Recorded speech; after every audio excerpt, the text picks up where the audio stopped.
السلام علیکم ډاکټر صاحب. وعلیکم السلام. ډاکټر صاحب د ډنګي په باره کې راته لږ ووایي چې دا ډنګي څه شی دی او د دې بیا راته ټریټمنټ ووایي په هومیو کې. ډنګي خو یو ماشه ده او هغه ماشه چې انسان وشي چې هغه انسان ډنګي شي، هغه د ډنګي تل شکار شي.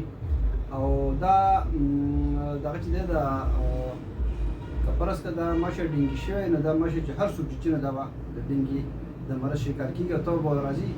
دې تبه ډېره سخته تبه وي، 102 ټمپریچر کله 104 ته هم وخېږي. او دا ټمپریچر چې دی دا مطلب چې په پرواز باندې یا په کاناډا باندې موږ راکمولی شو. او د دې علاوه چې کوم دی دا تبه چې ده دا د سړي ټول وجود د دې نه بې مجالی او د دې سره سترګې سوځي، مرۍ خوږېږي او ټول وجود دردونه کوي او الټیانې بعضې مریضان پکې الټیانې هم کوي او خواته څه کېږي هم نه او ډېر زیات دغه مرض دی، دا لکه کمزوری مرض دی. او موږ د پښتو کې ووایو دا زموږ دا سپینه وینه چې دا هم کموي. د دې لپاره موږ مختلف جوسان چې کوم دی مطلب چې د خاص کر د مڼې جوس شو، نور فروټس شو، دا جوس موږ له پکار دی. بل موږ ریسټ پکار دی چې موږ د سم نو 15 ورځې آرام وکړو. که فرض کړه دا ټمپریچر زموږ سیوا کېږي نو چې موږ بیا د دې لپاره پرواز یو انفیوژن دی هغه کوو.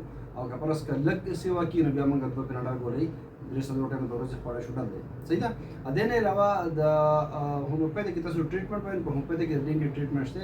لیډمپال ورته وایي دا په 200 طاقت کې یو ډراپس دي، دا 10 په 3 سهار 10 ماښام د جرمني والا راوالی په لږ اوبو کې اچوس کوي. او یو اپسمیل ورته وایي دا تاسو راوستی شئ، دا 30 طاقت کې 10 خطرې سهار 10 غرمه 10 ماښام دا استعمالولی شئ. ستاسو خبره صحیح ده چې ډنګي ډېر زیات خلک په رپیټ کې راغستی دی. نو دغه د هغې دپاره یو څو تجاوزات او دغه میډیسن په دواګانو کې مه ساتئ. جزاک الله.